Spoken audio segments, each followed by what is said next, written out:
Kajian Kitab.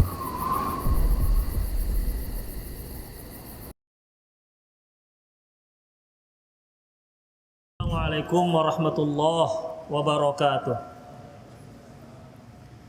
Innal hamdalillah nahmaduhu wa nasta'inuhu wa nastaghfiruh wa na'udzu billahi min shururi anfusina wa sayyiati a'malina. May yahdihillahu fahuwal muhtadi wa may yudlil falan tajida lahu waliyyan mursyida. Asyhadu an la ilaha illallah wahdahu la syarika lah wa asyhadu anna Muhammadan abduhu wa rasuluhu alladzi la nabiyya ba'dah.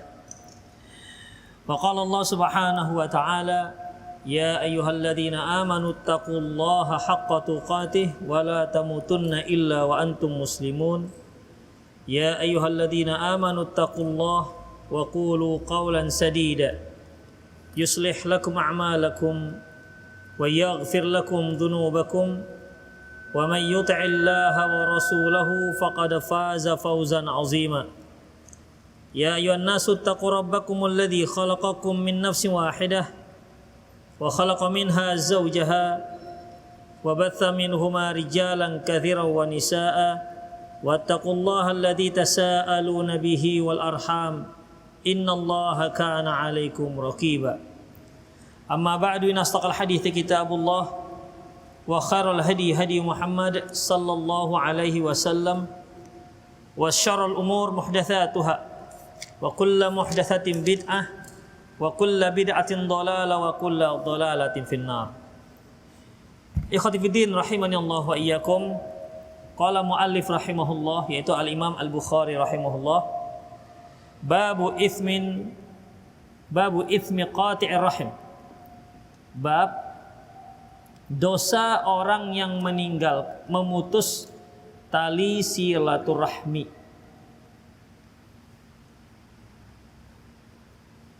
An Jubair bin Mut'im, dari Jubair bin Mut'im radhiyallahu anhu,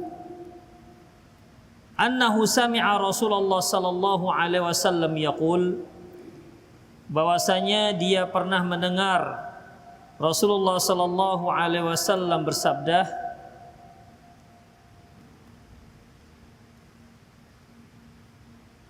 la yadkhulul jannah qati'ur rahim. Tak masuk surga orang yang memutuskan tali silaturahmi. Tak masuk surga orang yang memutus tali silaturahmi. Dari zahir hadis ini, seolah orang yang memutus tali silaturahmi tak masuk surga dengan artian dia telah kafir karena tak masuk surga. Sepertinya kok tak masuk surga selamanya. Oleh karena itu, ikhwatiddin, Imam An-Nawawi menjelaskan, la yadkhulul jannah qati'ar rahim. Gak masuk surga mereka yang memutus tali silaturahmi ini memiliki dua arti. Yang pertama yaitu mereka yang menyatakan halal, boleh memutus tali silaturahmi, padahal mereka tahu ini perkara yang diharamkan oleh Allah, perkara yang dilarang dalam Islam. Dia tahu itu, tapi dia katakan boleh, halal hukumnya. Maka orang seperti ini dia tak masuk surga selamanya. Mengapa demikian? Karena dia telah menghalalkan yang jelas-jelas diharamkan oleh Allah Subhanahu wa ta'ala. Dan ini berlaku untuk seluruh hukum Islam. Seperti kalau ada seorang yang tak bayar zakat, tak membayar zakat karena dia menyatakan halal, tak mengapa tak bayar zakat, maka orang ini kafir. Kenapa? Karena dia telah menghalalkan sesuatu yang dilarang oleh syariat Islam. Allah menyatakan kepada kita agar kita berbakti kepada kedua ibu bapak. Wa wassaynal insana biwalidayhi ihsana. Dan kami wasiatkan kepada manusia agar bersikap baik kepada kedua orang tuanya. Kemudian ini sangat jelas hukumnya, wajib. Tapi dia dengan beraninya mengatakan halal, boleh nggak apa melawan orang tua dan durhaka kepada mereka. Maka orang ini berarti telah menghalalkan apa yang diharamkan oleh Allah. Atau yang mereka yang mengatakan bahwasanya minuman yang memabukkan itu atau khamr itu sekarang sudah halal karena tidak menimbulkan efek samping, dia katakan. Maka kita katakan orang ini murtad. Kenapa? Karena telah menghalalkan apa yang diharamkan oleh Allah Subhanahu wa taala. Demikian juga sebaliknya. Mereka yang mengatakan bahwasanya boleh tidak sholat. Kita tahu bahwasanya sholat wajib. Boleh tidak sholat. Tidak sholat wajib. Berarti orang ini telah kufur. Sama halnya dengan ini, ikhwatiddin. Rasulullah katakan, la yadkhulul jannah qati'ur rahim. Tak masuk surga orang yang memutus tali silaturahmi.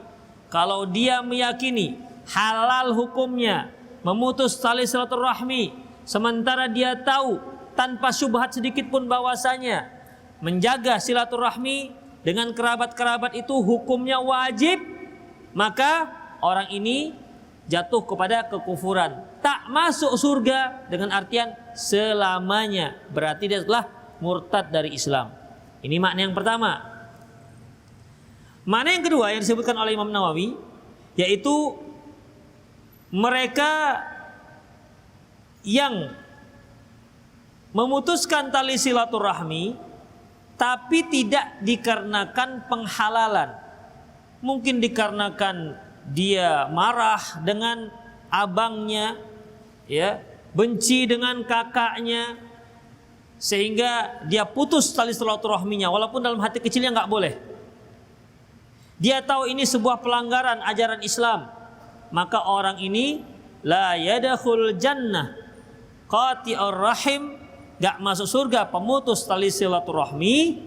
Orang ini masuk ke dalam orang ini kalau Allah Subhanahu wa taala tak ampuni, maka dia masuk ke dalam neraka dahulu, lantas barulah dia masuk ke dalam surga kalau Allah tak ampuni. Mengapa demikian, ikhwatiddin? Karena memutus tali silaturahmi itu bukan dosa syirik.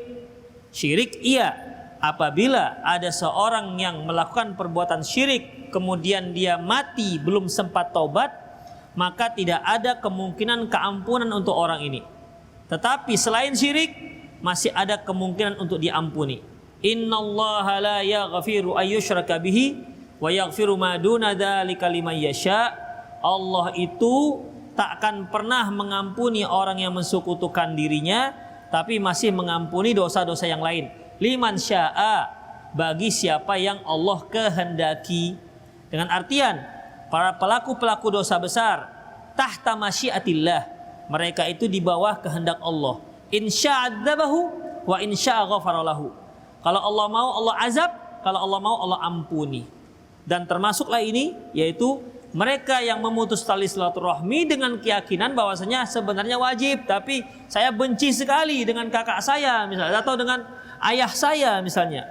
Maka orang ini masuk ke dalam surga kalau Allah ampuni dosanya. Kalau tidak, maka dia masuk neraka dahulu, dibersihkan dahulu. Mengapa demikian, ikhwatiddin rahimanallahu wa iyyakum? Karena untuk penduduk surga Allah Subhanahu wa taala mengatakan dalam ayatnya, salamun alaikum tibtum fadkhuluha khalidin. Salam atas kalian, tibtum, kalian sudah menjadi baik, sudah bersih. Ya, kalian sudah baik dan sudah bersih. Kemudian fadkhuluha khalidin, silakan kalian masuk ke dalamnya dengan kekal selamanya. Dalam masalah ini, ikhwatiddin, ya, seorang yang masuk surga itu harus bersih. Tidak ada kezaliman. Ya, tidak ada kezaliman. Bersih. Makanya salamun alaikum tibtum. Salam atas kalian. Jadi ketika orang-orang masuk ke dalam surga, disambut oleh malaikat, salamun alaikum. Salam atas kalian, tibtum, kalian sudah baik, sudah bersih. Fadkhuluha khalidin. Silakan masuk ke dalam surga kekal selamanya.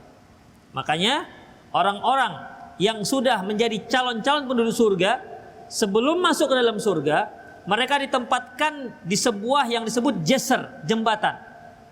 Disitulah apabila ada kezaliman di antara mereka, maka dibalas. Ya, dibalas.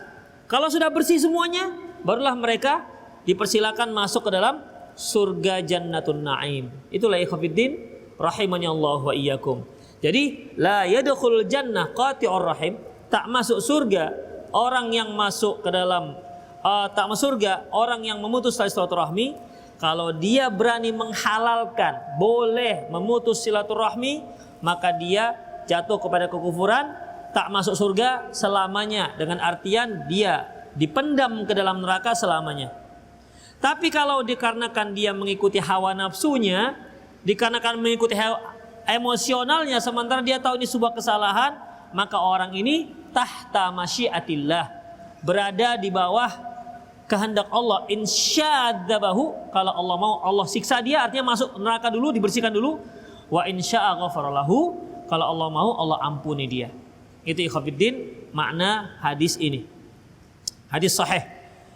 Kemudian an Abi Hurairah radhiyallahu anhu, dari Abi Hurairah radhiyallahu anhu, an Rasulillah sallallahu alaihi wasallam, dari Rasulullah sallallahu alaihi wasallam, innar rahima sajnatun minar rahman, sesungguhnya rahim itu merupakan diambil dari sifat ar-Rahman, sifat Allah. Taqulu, innar rahim, sungguhnya rahim itu diambil dari ar-Rahman. Allah Subhanahu wa taala memiliki sifat ar-Rahman ar-Rahim. Ar-Rahman artinya maha apa ar-Rahman? Pengasih. Ar-Rahim maha penyayang. Ya. Kalau manusia ikhwatiddin tidak memiliki sifat ar-Rahman, tapi mereka memiliki sifat Rahim. Ya, Rahim artinya penyayang, disayangi. Makanya Allah menceritakan tentang Rasulullah sallallahu alaihi wasallam. Allah menceritakan tentang Rasulullah sallallahu alaihi wasallam, wabil mu'minina raufur rahim. Beliau itu terhadap orang mukmin ghafurur rahim, yaitu pengasih, ya, menyayangi, penyayang, sayang terhadap orang-orang mukmin. Taib. Sesungguhnya rahim ini merupakan akar kata ataupun berasal dari ar-Rahman, Allah ar-Rahman. Wa taqulu ya Rabb, dia mengatakan wahai Allah, wahai Tuhanku. Silaturahmi ini nanti di hari kiamat dia akan berbicara. Padahal kita ketahui bahwasanya yang namanya silaturahmi itu kata benda yang berbentuk abstrak, tidak konkret. Seperti miskin. Mari kita berantas kemiskinan. Coba cari mana yang miskin, mana itu kemiskinan. Orang miskinnya bisa kita tunjuk. Tapi kalau kemiskinan gimana? Kaya, kekayaan. Kekayaan itu adalah kata benda yang bersifat abstrak, tapi bentuknya tidak ada. Bentuknya nggak ada. Mana yang namanya kekayaan? Oh, ini harta benda. Ini hartanya. Demikian ikhwatiddin. Ada orang yang kaya, tapi nggak banyak harta bendanya. Ada nggak? Apa itu? Rasulullah katakan kaya dia, walaupun tak punya harta benda, walaupun sedikit harta bendanya, minim kekayaannya. Beliau katakan, laisa al-ghina an kathratil arad, walakinnal ghina ghinan nafs. Bukanlah yang dikatakan kekayaan yang hakiki itulah banyak harta benda, tapi dikatakan kaya adalah kaya hatinya, banyak bersyukur. Makanya antum kalau mau menikah kurang modal, datangi calon mertua, kamu punya apa? Memang Pak, saya tak punya harta benda, tapi saya kaya akan hati. Nah, gitu. Kalau seandainya Bapak meminta sekian jumlah uang, tidak dapat aku berikan, tapi kalau Bapak meminta agar saya menyayangi anak Bapak, maka seluruh kasih sayang saya akan saya curahkan kepada anak Bapak. Gak memodal itu kan? Itu ikhwatiddin. Itulah yang namanya kekayaan. Ya. Itu yang namanya kekayaan. Untuk apa kaya raya tapi nggak saling mencintai? Tahu nggak? Iya kan? Itu ikhwatiddin. Boleh dibalik. Untuk apa saling mencintai kalau nggak kaya? Bisa? Hah? Nggak makan antum, bisa saling mencintai? Ya makanlah walaupun sepiring berdua begitu. Tapi insya Allah hatinya harus diperkaya. Taib ikhwatiddin. Jadi rahim ini berbicara. Ya. Di hari kiamat nanti ikhwatiddin segala sesuatunya bisa terwujud.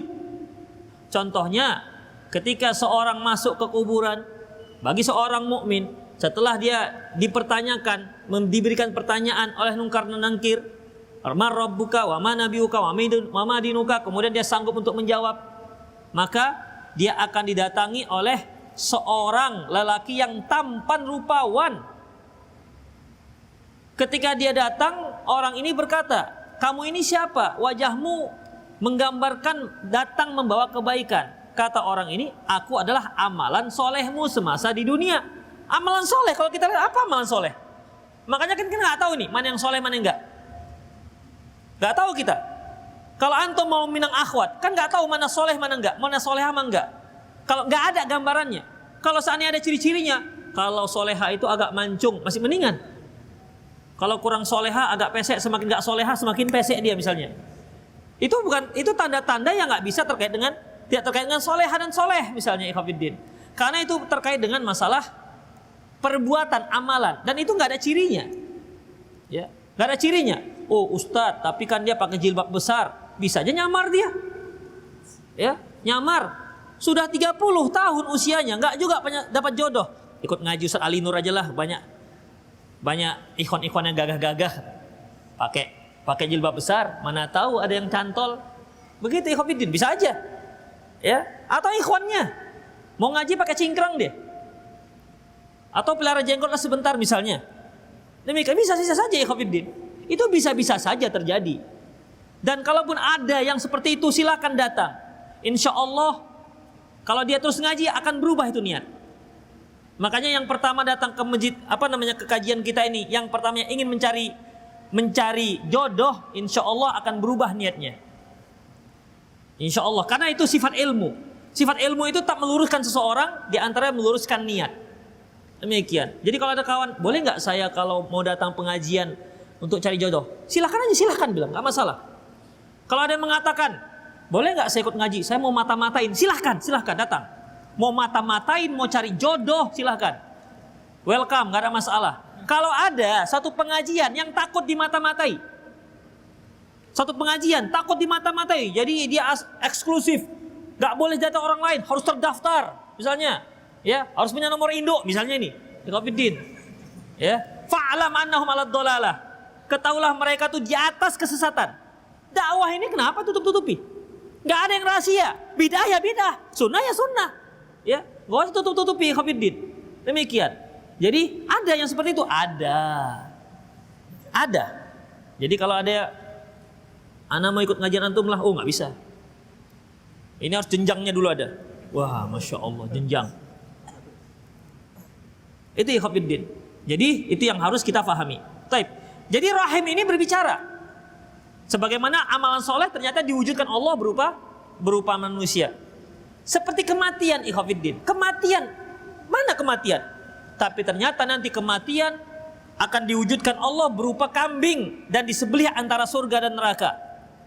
Dan Allah katakan, wahai ahlu surga, tidak ada kematian, kamu kekal di dalamnya. Wahai penduduk neraka, tidak ada lagi kematian, kamu kekal dalamnya. Karena kematian sudah disembelih, tidak ada lagi kematian setelah itu. Ikhwatiddin. Apalagi banyak hal yang bisa bicara nanti di hari kiamat. Apalagi misalnya tangan kaki, ya, tangan kaki ini akan menjadi bicara. Al-yawma nakhtimu ala afwahihim wa tukallimuna aydihim wa tashhadu arjuluhum bima kanu yaksibun. Hari ini kami bungkam mulut mereka. Wa tukallimuna aydihim wa tashhadu arjuluhum. Tangan mereka akan bicara dan kaki mereka akan memberikan saksi. Bima kanu yaksibun, akan apa yang mereka perbuat semasa di dunia. Kulit juga demikian. Wa qalu li juludihim lima syahidtum alaina. Berkata mereka kepada kulit-kulit mereka, lima syahidtum alaina, mengapa kalian memberikan saksi atas kami? Qalu antaqana Allah alladzi antaqa kulla syai'. Kami bisa berbicara dikarenakan Allah Maha berkuasa menjadikan segala sesuatu bisa bicara. Apalagi kafir, bumi nanti juga akan ngomong. Allah mengatakan yauma idzin tuhadditsu akhbaraha. Nanti ya, yauma idzin nanti tuhadditsu akhbaraha, bumi akan menceritakan, akan melaporkan beritanya. Rasulullah bertanya kepada sahabat, "Atadri ma akhbaraha?" Tahu enggak kalian apa laporan yang akan diberikan oleh bumi ini? Kemudian para sahabat mengatakan Allah wa Rasulullah alam, hanya Allah dan Rasulnya lah yang tahu. Lantas ikhwatiddin, bagaimana? Nanti kata Rasulullah, bumi akan menceritakan berita tingkah laku manusia selama dia berada di atas permukaan bumi. Pada hari ini si fulan melakukan ini dan ini. Hari ini si fulan melakukan ini dan ini. Bumi nanti akan berbicara. Apalagi yang bicara nanti? Yang nggak bicara sekarang nanti akan bicara. Apalagi? Api neraka. Api neraka juga akan bicara. Dalam surat Al-Hadid, yauma naqulu li jahannama halim talati wa taqulu hal mim mazid. Pada hari kami berkata kepada neraka, halim talati, apakah kamu sudah penuh hai neraka? Wa taqulu hal mim mazid, apakah ada lagi yang akan dipurukkan ke dalam neraka jahanam ya Allah? Jadi neraka akan ngomong. Dalam satu hadis, nanti api neraka itu akan muncul berupa berupa leher dan dia akan bicara. Hal mim mazid, apa ada lagi manusia yang akan dipurukkan ke dalam neraka jahanam? Kemudian Allah Subhanahu wa taala meletakkan kakinya ke neraka hingga neraka mengatakan qotun, menyempitlah neraka dan neraka mengatakan sudah cukup. Itu ikhwatiddin, bicara. Api nanti akan bicara. Itulah ikhwatiddin rahimanallahu wa iyyakum. Jadi kalau rahim nanti bisa bicara, satu hal yang tidak aneh dan tidak asing. Dia akan berkata, "Ya Rabb, wahai Tuhanku, inni zulimtu, aku terzolimi." Kata si rahim, kata silaturahmi, "Ya Allah, aku terzolimi. Ya Rabb, inni quti'tu, ya Allah, aku telah diputuskan oleh orang-orang ini. Ya Rabb, inni, ya Allah, mereka telah melakukan ini dan itu." Jadi laporan. Cek. Jadi mereka memberikan laporan, ya, memberikan laporan kepada Allah Subhanahu wa taala. Saya ulangi, silaturahmi ini, ar-rahim ini akan melapor kepada Allah, "Ya Allah, si fulan telah memutuskan aku. Yang harusnya dia sambung tapi malah dia putuskan. Ya Allah, si fulan telah menzolimiku. Ya Allah, si fulan." Laporan rahim kepada Allah Subhanahu wa taala. Fayujibuha. Lantas Allah menjawab, ala turdina an aqta man qata'aki? Tidakkah engkau ridho aku akan memutuskan hubunganku dengan hambaku yang memutuskan dirimu, wa asila man wasalaki, dan aku akan sambung hubunganku dengan hambaku yang menyambungkan dirimu. Bagaimana? Dalam hadis yang lain, rahim menjawab, raditu, aku ridho dan aku ridho. Ikhwatiddin, ini merupakan ancaman. Apakah ada ancaman yang lebih mengerikan selain Allah putuskan hubungan dia dengan seorang hamba? Allah biarkan dia menjadi budak-budak setan. Tidak Allah beri petunjuk. Orang-orang seperti ini ikhwatiddin, nuwallihi ma tawalla wa nuslihi jahannam wa sa'at masira. Mereka akan dipimpin oleh syaitan dan mereka akan dimasukkan ke dalam neraka jahanam, wasa'at masira, dan itulah tempat yang paling buruk. Kalau Allah tak menuntun kita lagi ikhwatiddin, apalah jadinya nasib kita? Tidak ada tempat yang layak bagi kita selain neraka jahanam kalau Allah membiarkan kita. Bukankah ikhwatiddin ketika Abdullah ibn Abbas mendapat wejangan dari Rasulullah sallallahu alaihi wasallam, apa kata beliau? Ya ghulam, wahai anak muda, inni u'allimuka kalimat, aku akan ajarkan kepadamu beberapa kalimat. Ihfazillah yahfazuka. Jaga Allah, niscaya Allah akan menjagamu. Ihfazillah tajiduhu tujahaka. Jaga Allah, kamu akan dapatkan Allah berada di hadapanmu. Apa maksudnya ikhwatiddin? Allah senantiasa menuntun kita berada di atas jalan yang benar, menuntun kita berjalan menuju surga, tempat yang penuh nikmat, tempat orang-orang yang baik dan bersih. Salamun alaikum tibtum fadkhuluha khalidin. Salam atas kalian, kata para malaikat. Tibtum, kalian sudah baik, kalian sudah bersih. Fadkhuluha khalidin, silakan masuk ke dalam surga Jannatul Naim. Mala ainun ra'at, yang tidak pernah terlihat oleh mata, wala udhunun sami'at, tak pernah terdengar oleh telinga, wala khatara ala qalbil bashar, tak pernah terbetik dalam hati kita. Itulah ikhwatiddin rahimani Allah wa iyyakum. Tapi kalau Allah menuntun kita, Allah senantiasa berhubung dengan kita. Ada tali penghubung antara Allah dan kita. Tandanya kita senantiasa tawakal kepada Allah, senantiasa bersandar kepada Allah Subhanahu wa taala. Makanya ikhwatiddin dalam doa zikir pagi sore ada disebutkan wala takilni ila nafsi tarfata ain. Ada enggak itu?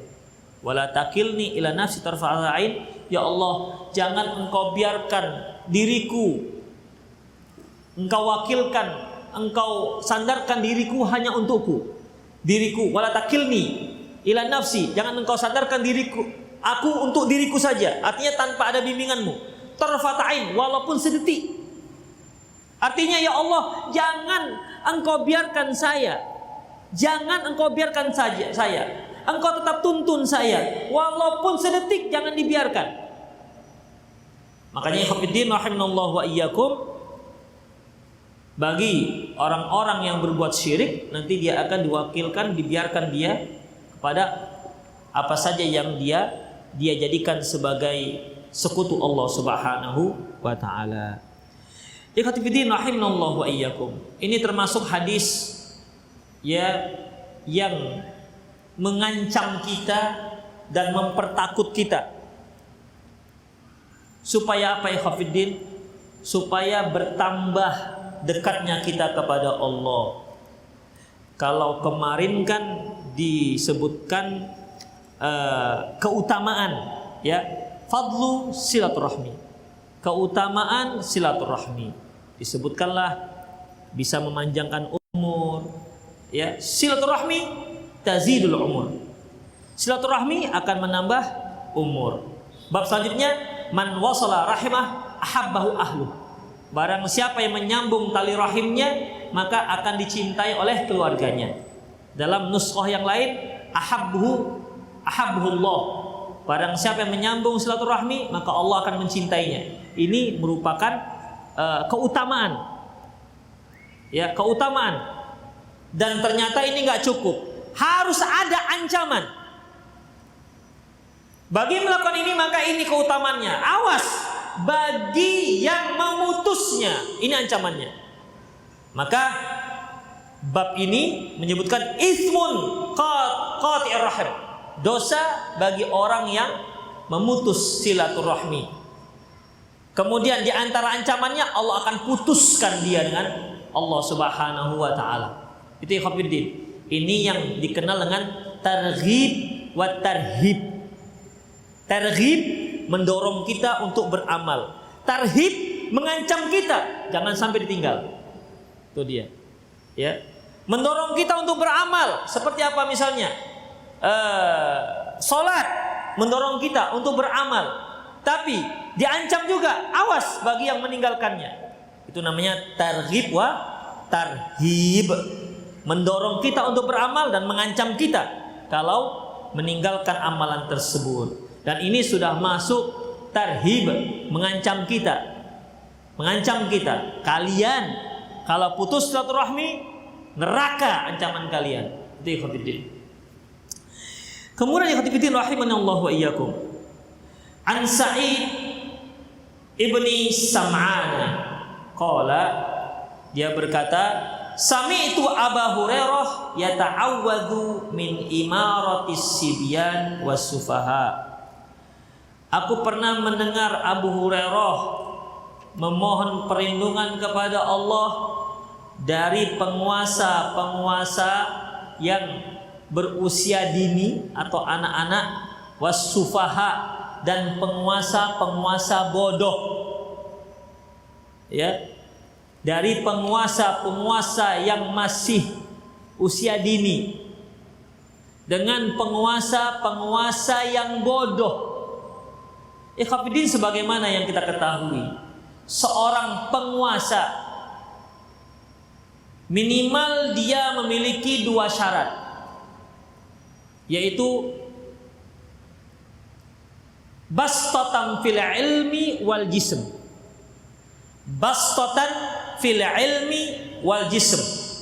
Dia harus punya, ya, dia punya ilmu untuk mengatur apa yang dia pimpin. Karena kalau dia tidak bisa mengatur dan tidak punya ilmu dalam mengatur, bisa rusak orang-orang yang ada di bawah pimpinannya. Bahkan tanpa dia sadari, dia telah menzolimi orang yang di bawah pimpinannya.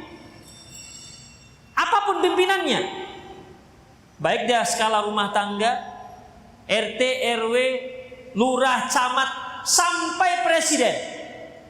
Dia harus punya ilmu bagaimana mengatur masyarakatnya.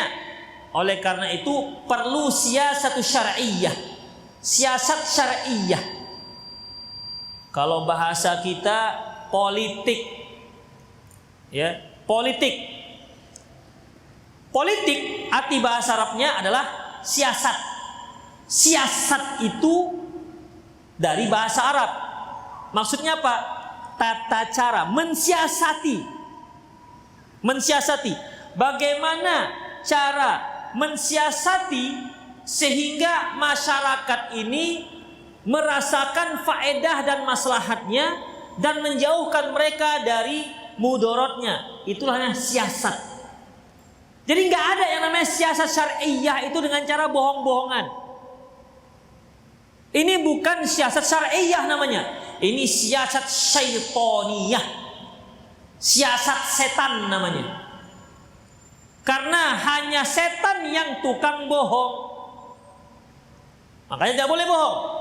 Apa kata Rasulullah sallallahu alaihi wasallam? Ana za'imun fi rabadil jannah liman tarakal kadhib wa in kana mazihan. Aku akan jamin seseorang itu mendapatkan surga di tengah-tengah rumah. Ana za'imun bi baitin fi rabadil jannah. Aku menjamin seorang mendapatkan rumah di taman surga liman tarakal kadhib, bagi siapa yang meninggalkan dusta, wa in kana mazihan, walaupun dia dengan cara berbohong. Jadi dalam Islam tidak dibenarkan bohong. Tidak dibenarkan bohong. Siasat syar'i tidak ada kebohongan. Berarti kalau ada orang-orang yang berpolitik menghalalkan kebohongan hanya untuk kepentingan partai, itu siasat setan dan iblis, bukan syar'i. Karena siasat syar'i itu yang dilandaskan pada kejujuran dan untuk kemaslahatan masyarakat, menjauhkan kemudorotannya. Itulah siasat. Kita berikan contoh. Di rumah tangga itu sudah ada siasat. Contohnya, seorang ibu ketika pada pagi hari dia harus menyediakan sarapan untuk anak dan suaminya. Ketika sarapan tentunya piring-piring sudah bersih. Sementara sarapan sedang dimasak, piring sedang kotor. Bagaimana caranya supaya masakannya selesai, piring sudah bersih? Maka mak-mak inilah yang pandai sambil masak sambil cuci piring. Itu namanya siasat.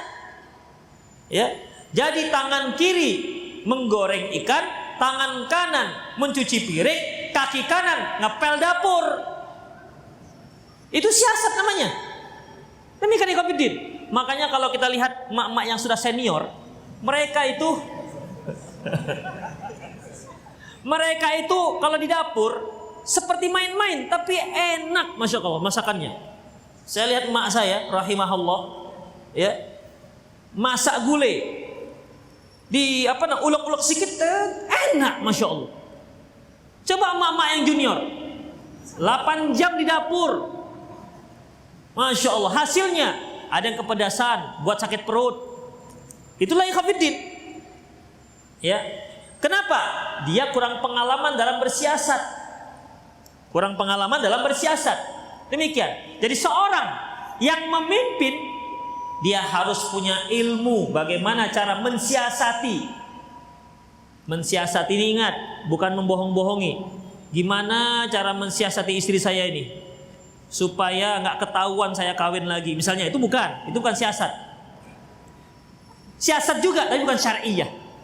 Itu dia. Ya, siasat tapi bukan syariah. Bastatan fil ilmi wal jism, dan jism artinya tubuhnya harus kuat untuk melaksanakan tampuk pemerintahan. Seorang suami, dia merupakan puncak pemerintah keluarganya. Ilmu saja tak cukup, dia harus punya kekuatan, punya fisik yang sehat untuk melaksanakan kepemimpinannya. Karena dia harus mencari nafkah, dia harus memberikan nasihat kepada anak dan istrinya.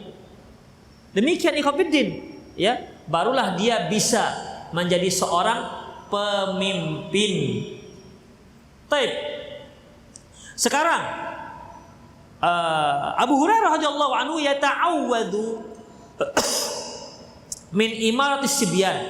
Beliau minta perlindungan kepada Allah dari pemimpin-pemimpin yang masih usia dini. Ikhwatiddin rahimanallahu wa iyyakum. Kenapa para rasul itu umumnya diutus pada usia sudah 40? Karena usia itu usia yang matang. Makanya kaum laki-laki kalau sudah usia 40 nampak matangnya. Dibandingkan kalau di bawah 40, 30, apalagi masih 25, masih bau kencur itu. Iya. Tapi dilihat 40 ke atas, nampak mulai matangnya. Biasanya juga 40 ke atas mulai mau nikah-nikah lagi itu biasanya. Karena nampak rasa matang. Itu dia. Itu biasanya, tapi nggak semua juga ya. Nggak semua juga. Ada yang seperti itu. Itu ikhwatiddin. Sampai ada kaedah kalau sudah 40 susah berubah, itu ya. Gimana? Setuju antum itu? Kalau sudah 40 susah berubah. Saya katakan enggak, salah ini. Kenapa? Bukankah para sahabat tobatnya usia berapa? Rasulullah saja dapat wahyu 40. Abu Bakar itu dia masuk Islam setelah berapa? Setelah usia dewasa, ikhwatiddin. Umar bin Khattab juga begitu. Jadi banyak sahabat-sahabat tua berubah setelah usia 40. Jadi kalau ada seorang yang ingin taubat kepada Allah, usianya di atas 40, berikan kabar gembira bahwasanya pintu taubat, pintu berubah menjadi lebih baik, pintu hijrah tetap terbuka, masih terbuka. Kapan tertutupnya? Ketika nyawa sudah sampai tenggorokan. Yang kedua, ketika matahari terbit dari barat, baru tertutup pintu hijrah, tertutup pintu taubat. Di Hafiddin. Tapi memang umumnya kalau seorang sudah punya kebiasaan sesuatu sampai 40 memang agak sulit, itu dia. Tapi bukan berarti nggak bisa berubah, agak sulit. Kalau dia suka main game sampai 40, Sampai mati main game dia biasanya itu. Itu dia. Apalagi suka main catur sampai 40. Udah ngaji 20 tahun. Masih main catur juga dia. Kenapa? Hobi. Khofiddin. Kalau dia hobi main bola sampai 40, nggak sanggup, udah 60 usianya, nggak bisa main bola. Main apa dia? Main game bola. Yang penting ada bola-bolanya. Begitu ya Khofiddin. Kalau emak-emak sudah 40 masih gosip juga sampai mati tuh biasanya. Gosip aja bawaannya. Mau mati juga, siapa tadi tuh jelek kali ya? Masih begitu juga lagi. Itulah Khofiddin. Tapi ingat, nggak mutlak itu. Nah itu bukan alim mutlak. Baik, mengapa di sini Abu Hurairah minta perlindungan kepada Allah dari pimpinan yang anak-anak dan orang-orang bodoh? Padahal judulnya apa? Judulnya bab dosa memutus silaturahmi. Sementara di sini Abu Hurairah minta perlindungan kepada Allah jangan dari pemimpin yang anak-anak, pemimpin anak-anak dan pemimpin yang bodoh. Apa hubungannya? Ini hadis ini ada kelanjutannya. Kenapa ya Khofiddin? Karena kalau sudah pemimpin itu sebian anak-anak dan orang-orang bodoh, di antara yang mereka lakukan memutus silaturahmi. Jadi Khofiddin, karena dia merasa sudah berkuasa, ya, maka mungkin kerabat-kerabatnya tidak digubrisnya lagi. Apalagi kalau orang bodoh. Coba antum bayangkan, orang bodoh memimpin, apa jadinya? Ya, negara akan hancur. Jangankan seorang pimpinan negara yang bodoh, negara hancur. Seorang ibu-ibu membuat kue dan dia bodoh, gak punya latar belakang ilmu membuat kue tersebut, hancur tuh kue. Buat kue bolu, tak ada ilmu, hanya atas dasar ada oven, ada mixer, ada telur 3, ada tepung terigu, gula campur mentega, diaduk-aduk, ada pengembang sikit. Dicobanya, kembang. Begitu keluar, kempot dia lagi. Dia Khofiddin, gak punya ilmu. Apalagi negara. Kalau orang tak punya ilmu tentang negara, Khofiddin, tidak punya pengalaman bagaimana cara memanajemen negara, sudahlah, silahkan jadi masyarakat saja. Ya, silahkan jadi masyarakat saja, Khofiddin, rahimani Allah wa iyyakum. Itulah dia al-ithmu qati'ur rahim, dosa orang-orang yang memutus silaturahmi. Demikian Khofiddin, semoga bermanfaat. Aku qouli hadza wa astaghfirullah li wa lakum wal muslimin innahu ghafur.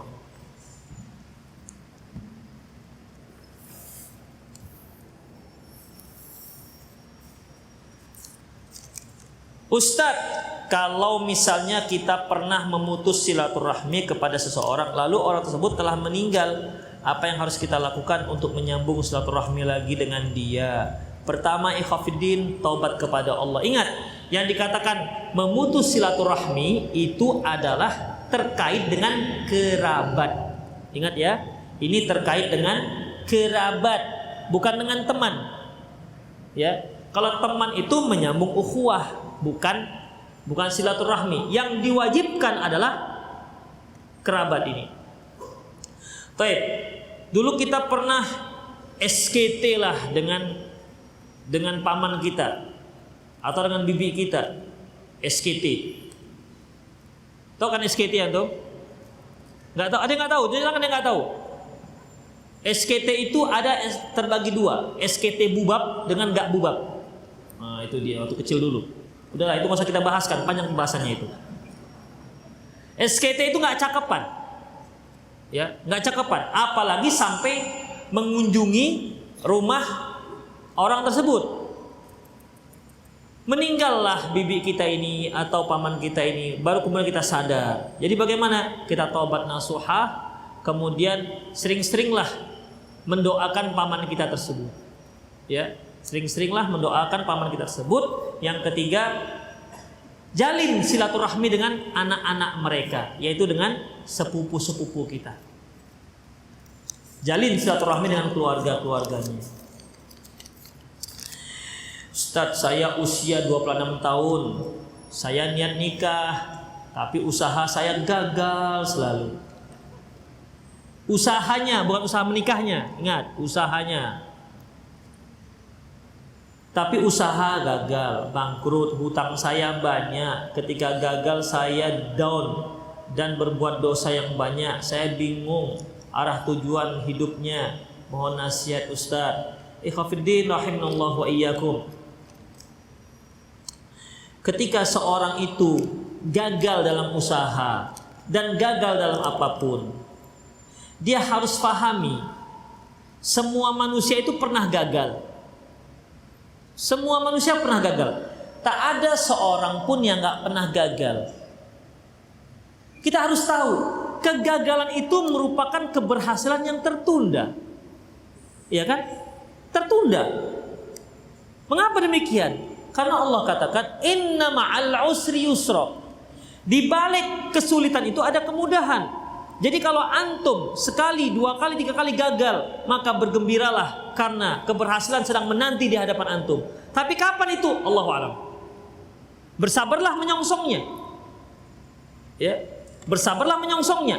Mungkin Allah punya sesuatu di balik itu, ada hikmahnya.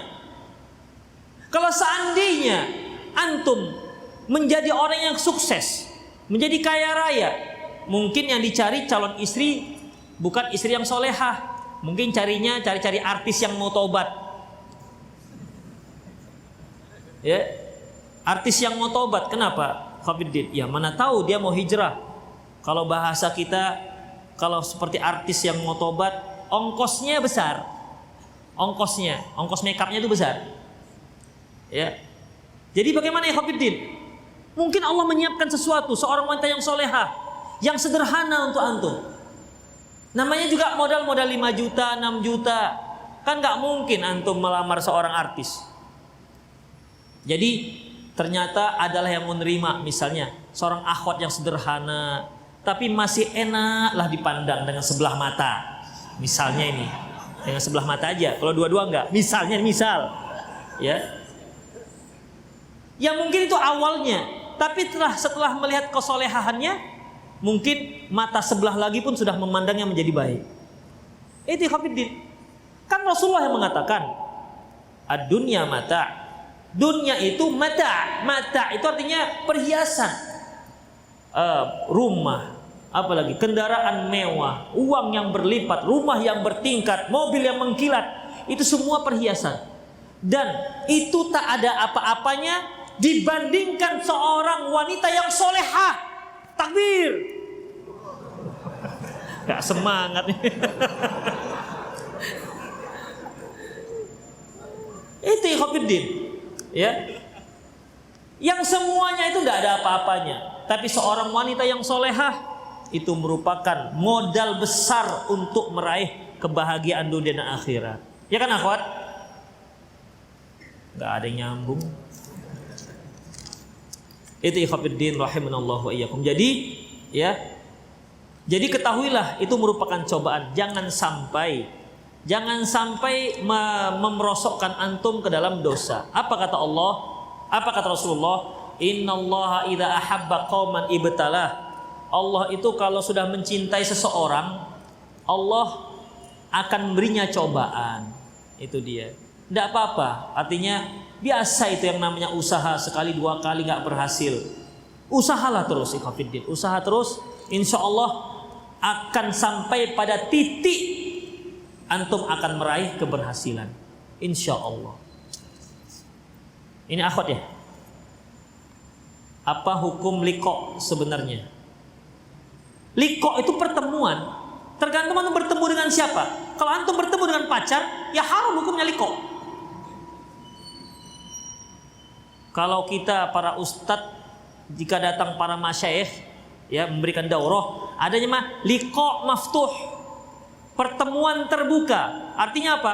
Artinya kita silakan bertanya apa saja tanpa ada materi, tanpa terkait dengan materi. Itu namanya liqa maftuh. Makanya liqa apa ini sekarang? Apa hukum liqa sebenarnya? Bolehkah kita mengikuti liqa? Boleh. Kalau bertemu saja. Sekarang ini kita liqa ini. Antum dan saya bertemu sedang bertatap muka, liqa namanya. Ya. Makanya kalau kita berpisah, apa bahasa Arabnya? Ilal liqa, ya kan? Sampai bertemu kembali. Jadi liqa itu artinya bertemu. Ya, bertemu. Dan awal pertemuan sudah membuat statement bahwa kajian ini dilakukan secara sembunyi-sembunyi. Pacaran nih mungkin pertemuan sembunyi-sembunyi. Mungkin hubungannya tidak direstui oleh orang tuanya, mungkin ini maksudnya ini. Liqa. Atau mungkin liqa dalam istilah pergerakan. Gitu. Itu maksudnya. Ikhwatiddin rahimanallahu wa iyyakum. Perhatikan. Konsep dalam Islam sebagaimana dikatakan oleh Syekh Muhammad bin Abdul Wahhab, fa'lam rahimakallah annahu yajibu alaina ta'allumu arba'i masail. Kata beliau, ketahuilah semoga Allah merahmatimu, wajib atas kita mempelajari 4 hal. Yang pertama al-ilmu, yaitu ma'rifatullah, ma'rifatu nabihi, ma'rifatu dinihi bil adillah, pengetahuan tentang Allah, Rasulnya dan agama dengan dalil. Kemudian al-amalu bihi, mengamalkannya. Kemudian wad-da'watu ilaihi, mendakwakannya, was-sabru 'alal adza, dan sabar atas gangguan. Jadi ikhwatiddin, kalau yang dimaksud liqa itu adalah pembelajaran ataupun pengajian, lihat apakah yang memberi pengajian itu memang orang yang berkompeten, punya ilmu apa tidak. Begitu ikhwatiddin. Dan tidak ada yang namanya pengajian agama itu yang sembunyi-sembunyi. Gak ada. Makanya para ulama kita mengatakan, apabila kalian melihat ada sebagian orang ngajinya sembunyi-sembunyi tanpa yang lain, fa'lam annahum ala dhalalah, ketahuilah mereka di atas kesesatan. Gak ada sembunyi-sembunyi. Islam itu sudah tersebar. Gak ada yang perlu disembunyikan. Itu ikhwan, tidak ada yang disembunyikan. Jadi kalau liqa'nya liqa' sembunyi-sembunyi itu nggak usah ikutin seperti itu. Liqa' itu terbuka. Yang nggak tahu tanya, yang nggak jelas tanya, begitu. Nggak tahu dalilnya tanya dalilnya. Itulah dia ikhwan, terbuka. Ustadz, jadi gimana jika berbohong dalam kebaikan? Ikhwatiddin, tidak ada berbohong dalam kebaikan. Berbohong itu semua dalam kejahatan. Hanya Rasulullah memberikan beberapa, ada satu hal seperti antara suami dan istri itu boleh. Ya.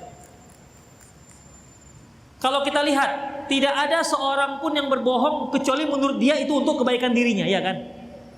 Ya kan? Misalnya ini, ada seorang pencuri. Dia curi uang temannya. Ditanya, kamu mencuri ya? Apa katanya? Hah? Tidak. Kenapa dia katakan tidak? Untuk kebaikan siapa? Dirinya. Ya, untuk kebaikan dirinya. Baik, adanya pengecualian, beberapa pengecualian seperti seorang suami, pembicaraan suami dan istri. Boleh di sana adanya bohong sedikit-sedikit lah, nggak banyak-banyak. Misalnya kalau seorang suami pulang ke rumah, istrinya dandan, masya Allah, pokoknya sudah alisnya dicingkrangkan misalnya, pokoknya udah habis lah. Lipstiknya pilih yang merah tua, begitu kan. Kemudian alis matanya, bulu matanya pakai maskara yang tsunami itu. Dilihat suaminya, ya Allah, dalam hatinya, ya Allah, ini sejak kapan istriku berubah menjadi badut sirkus, misalnya begitu dalam hatinya. Maka tidak boleh diucapkan seperti itu. Ya. Assalamualaikum bang, apa kabar bang? Masya Allah, masya Allah, masya Allah, dalam hatinya apa itu? Jadi jangan jujur kali di situ. Nah, nanti kalau sudah kondisinya normal, bilang, "Dek, ini nggak cocok untuk kamu yang seperti ini. Lipstiknya jangan dimerahkan kali. Kalau kamu cocoknya warna hitam, misalnya begitu." Misal. Ya, demikian ikhwatiddin. Nggak usah pakai ini, diarahkan dia.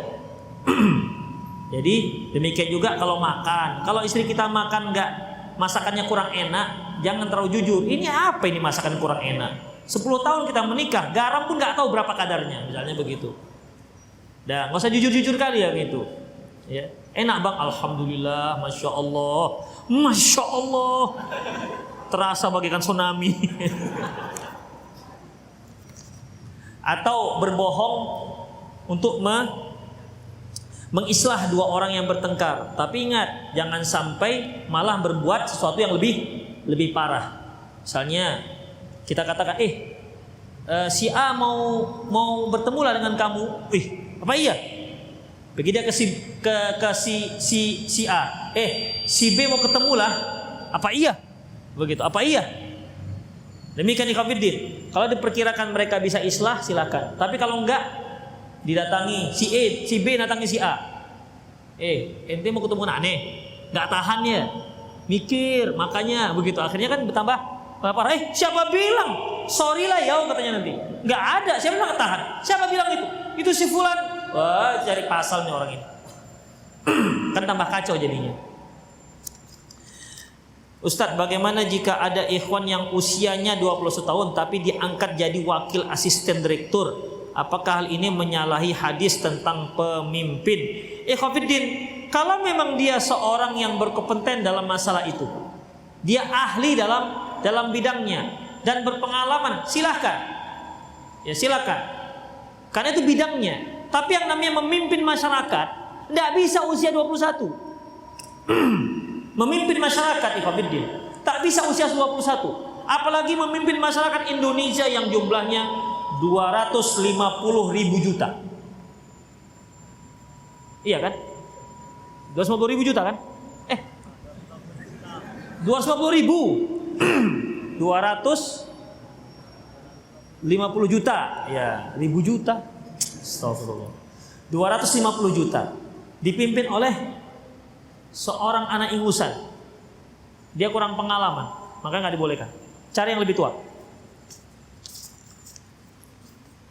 Semoga Allah melindungi Ustadz, bolehkah pergi ngaji di kajian malam namun istri tinggal di rumah sendirian? Apakah itu tindakan zalim?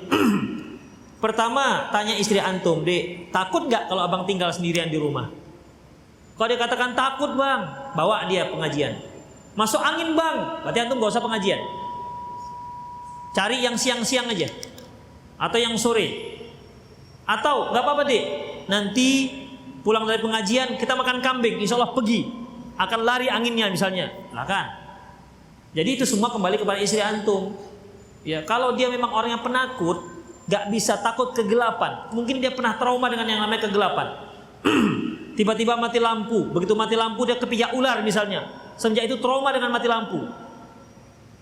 Trauma dengan kegelapan. Ya jaga dia. Jaga. Atau dia bawa pengajian. Ustadz, sistem apakah yang membuat MLM itu haram? MLM itu ikhwatiddin yang upline-nya itu mendapat keuntungan dari downline-nya walaupun tidak bekerja apapun. Sistem piramida yang seperti itu nggak dibolehkan. Apakah acara MTQ dengan syariat? MTQ, Musabaqah Tilawatil Quran. Ikhwatiddin, kalau memang tujuannya untuk tahsin Al-Quran, bukan semata untuk lagu-lagu dilagu-lagukan. Apalagi sekarang ini MTQ yang sekarang ini kabarnya bukan hanya MTQ, tapi juga Hifzul Quran ada. Makanya Musa ini sedang di Medan nih sekarang. Tahu antum Musa yang hafiz sekarang lagi di Medan. Dia ikut MHQ, Musabaqah Hifzul Quran tingkat nasional di Sumatera Utara. Ikhwatiddin, kalau tujuannya untuk memperbaiki tahsin, ya, bacanya bagus, artinya memberi spirit pada para pemuda kita supaya lebih bagus lagi membaca Al-Quran, silahkan. Dengan catatan tidak ada pelanggaran syariat. Seperti para akhwat, ya kan, dengan membaca suara termedunya di hadapan orang ramai, itu kan tak dibenarkan. Mengapa? Karena suara wanita itu aurat kalau didayu-dayukan. Sementara seorang qori'ah perempuan ketika dia membacakan sari tilawahnya pasti dengan suara yang paling merdunya. Gak akan mungkin dia baca Alif lam mim. Dzalikal kitabul la raiba fihi hudal lil muttaqin. Orang akan nanya, ini utusan dari mana ini? NPP berapa dia? Utusan dari daerah mana? Begitu ya Hafiddin. Jadi untuk kaum akhwat ya, kecuali kalau mereka sendiri ada curi khusus, pendengar juga khusus ya, untuk memperbaiki tilawatul Quran. Tapi saya lebih cenderung ini untuk anak-anak lah. Untuk yang dewasa-dewasa sudahlah, banyak-banyak amalan aja, ibadah. Tapi kalau yang namanya hifzul Quran, ya sampai nenek-nenek pun boleh. Karena itu untuk mendongkrak hafalan Al-Quran. Lebih bermanfaat ketimbang hanya sekedar tilawah.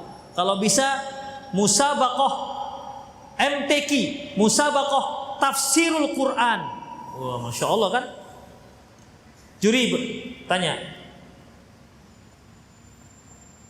Dzalika bima qaddamat aydihim ma asaba min musibatin fa bima kasabat aydikum wa ya'fu an katsir. Silakan apa tafsirnya? Dia tafsirkanlah dengan pertanyaan-pertanyaan, dengan jawaban-jawaban para mufassir. Wah, bagus sekali itu. Demikian juga musabaqah MHH. Belum ada kan MHH. Musabaqah hifzul hadis. Indonesia belum ada sepertinya. Tapi ada saya dengar sudah mulai.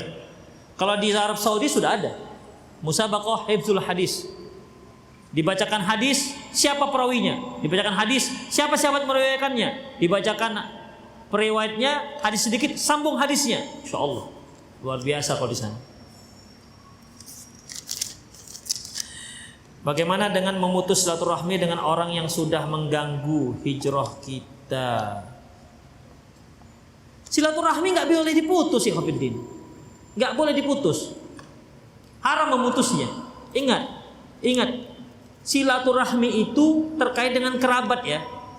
Misalnya ayah antum nggak sengaja kalau antum ngaji, antum putus silaturahmi dengan ayah antum. Bapak ini betul-betul tak faham dengan hijrahnya anak muda. Ini gara-gara masih sering wirid sehingga hidayah tak menyentuh hati bapak ini.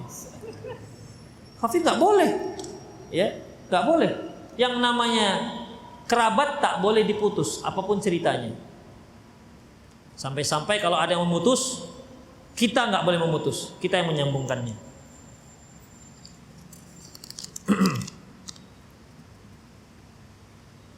Ustaz, bagaimana hukumnya anak perempuan diberi nama Muhammad? La ilaha illallah.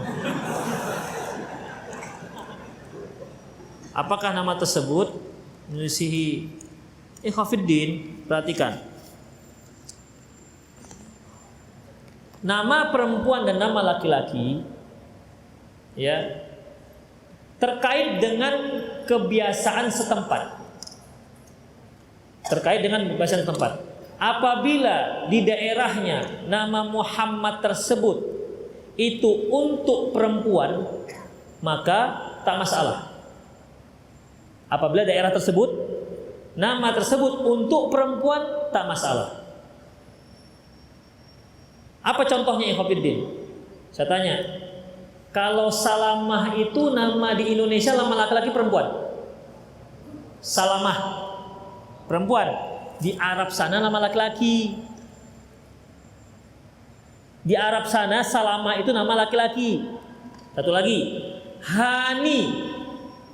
Di Indonesia nama laki-laki perempuan? Perempuan. Di Arab sana laki-laki. Kemudian Paijo. Indonesia nama laki-laki perempuan? Laki-laki. Di Arab sana nggak ada yang begitu. Nggak ada nama Paijo. Bacanya saja susah dia. Paigu, nggak susah dia. Ada ikhwan kita namanya Teguh. Waktu kita ngantar Syekh Uwaisyah, Syekh apa namanya? Kemarin terakhir apa? Syekh Akram. Teman kita namanya Teguh yang sopir. Jadi kata, mana si tejuh? Si tejuh katanya. Gak bisa bilang keteguh. Itu Hafidin. Demikian juga ini terkait dengan orang setempat. Kalau memang Muhammad tersebut itu digunakan nama perempuan untuk negara dia, maka tak mengapa. Tak mengapa. Tapi kalau tidak, maka dia masuk pada la'anallahu al-musyabbihina bin nisa wal musyabbihatu birrijal. Allah melaknat laki-laki yang menyerupai perempuan dan perempuan yang menyerupai laki-laki. Tapi sampai sekarang nama Muhammad itu gak ada yang digunakan untuk perempuan. Di Indonesia, apalagi di Arab. Itu Khafiddin. Semuanya menggunakan nama untuk laki-laki. Kalau ada akhwat yang bernama Muhammad Sri Mulyani misalnya, ya, berarti Muhammadnya harus diganti. Gimana kalau diganti Muhammadiyah gitu? Enggak, ganti. Tapi Ustadz sudah ada dalam akta kelahiran, tercantum juga dalam ijazah SD, SMP, SMA. Dia sekarang sudah doktor. Gimana menghapusnya? Itu biarkan saja, panggilannya ganti. Ya, panggilannya ganti.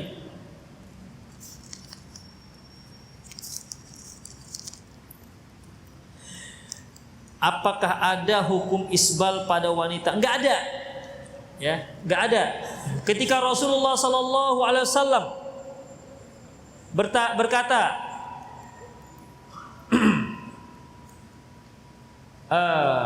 yaitu ma tahtal ka'bain fa finnar. Man jarra saubahu khuyala dakhalan nar. Barang siapa yang menjulurkan pakaiannya di bawah mata kaki tahta ka'bain, maka tempat dalam neraka. Ummu Salamah bertanya, "Ya Rasulullah, bagaimana dengan perempuan?" Rasulullah katakan, "Yurkhiha shibron." Kalau begitu, untuk perempuan panjangkan dia sejengkal dari mata kaki. Itu sudah berada di bawah mata kaki. Sejengkal dari tengah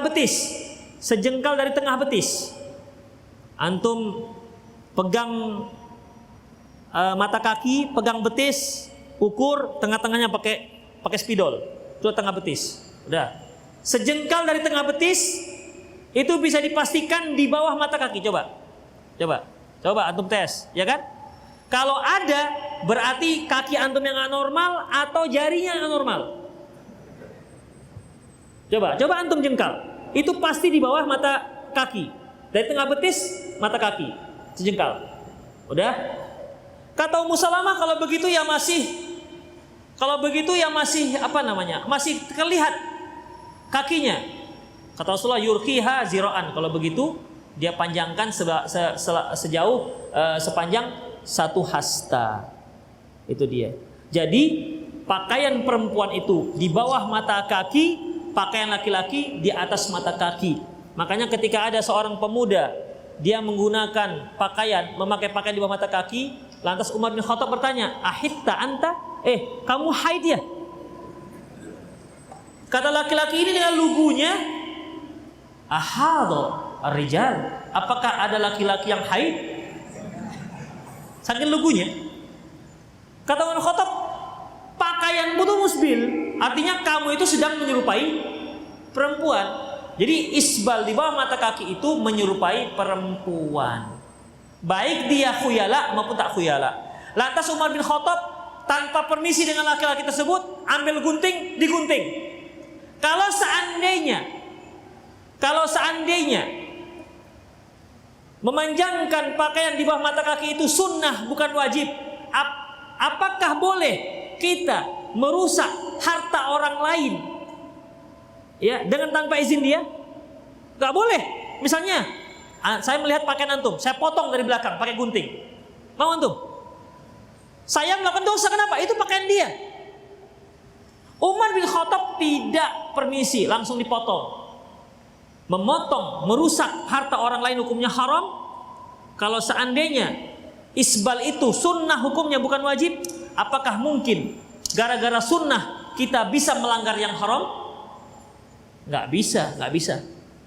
Ini menunjukkan bahwasanya isbal itu wajib, sehingga kalau ada pakaian yang di bawah mata kaki boleh dipotong. Itu bagi pihak yang berkompeten. Nanti jangan antum ada uak-uak lagi sholat di depan ambil di bawahnya gunting. Lagi sholat uak itu kan, potongnya keliling.